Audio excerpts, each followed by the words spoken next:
There's considerable research that suggests a beautiful garden environment is vitally important when it comes to the recovery of people who've been through operations or are suffering from illnesses. So I'm quite fascinated to have a look at the amazing work that's been done with the landscaping here at Fiona Stanley Hospital in Western Australia. Deep Green Landscapes had the role of installing the gardens, so I've caught up with Julian Rose, the Managing Director, to find out what went into the design and how they've managed to get such great success with the plantings. Julian, Deep Green Landscapes has done some pretty amazing projects around Perth. You guys get these jobs because of the success rate you have. What's the key to gardening successfully in the Perth climate? Well, I think, Trevor, the fact that we're having to deal with such sandy soils here in Perth is all about looking at how we can treat the soil and how we can get fertiliser to those plants, but also putting a lot of the plants in, like we did at Fiona Stanley here, in a small size, so that we can really establish some great root growth to those plant stocks and let them grow into their environment. The gardens utilise a broad spectrum of plants, including some exotics inside and natives in the outside plantings, used together to create maximum effect. Now, sometimes people would avoid putting the two together, but Julian's achieved a great result in both the plants working complementing each other, but also the successful plantings throughout the broader grounds and gardens. So, Julian, you've planted them all out. Have they gone into improved soil, or are you able to use the local soil? Is that important?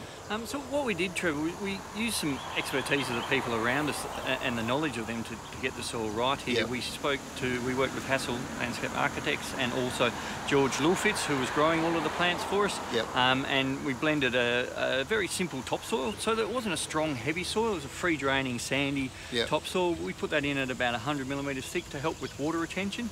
And then with every one of the plants that we put in, we used the Troforte fertiliser tablets. The great thing about the Troforte is that it's a blend of microorganisms as well as fertilisers. Yep. And the thing that we've seen on a lot of our commercial projects is trying to get the nutrients out of that existing soil as well. Yep. And that's where the microorganisms in these tablets really help. So they help the plants and the roots of the plants absorb any other nutrients that are out of that soil as well. And we did trials on this site here before we sort of launched into purchasing a huge amount of that fertiliser, and we just saw that the plant growth did really well. And the great thing about this project was, because we started over in the far corner, we were able to play around with that plant stock right at the start to really get the balance of it right. So once we started rolling through the whole site, we really had it down pat. And you could see the results probably in the first stage. You can. Which gives you confidence as you're planting out the front of the building. Exactly, and you can see it right through the site now. All of the plant stock's doing very well. Now, the lessons learnt from the commercial plantings can be applied in your own home garden. You can actually get those Troforte planting tablets, and here's my recommendation. Whenever you buy any plant at your local garden centre, make sure you pop one of these into the hole. But if you've got existing trees, like this beautiful Tamarillo, or even a starter like this sugarcane, pop at least one or two of these pills into the ground around their roots now. It's going to stimulate amazing growth, and the most important thing about it is it really improves the health of the soil, meaning that your plants are going to perform to their best possible standard. It's a brand new product, and boy, oh boy, does it work.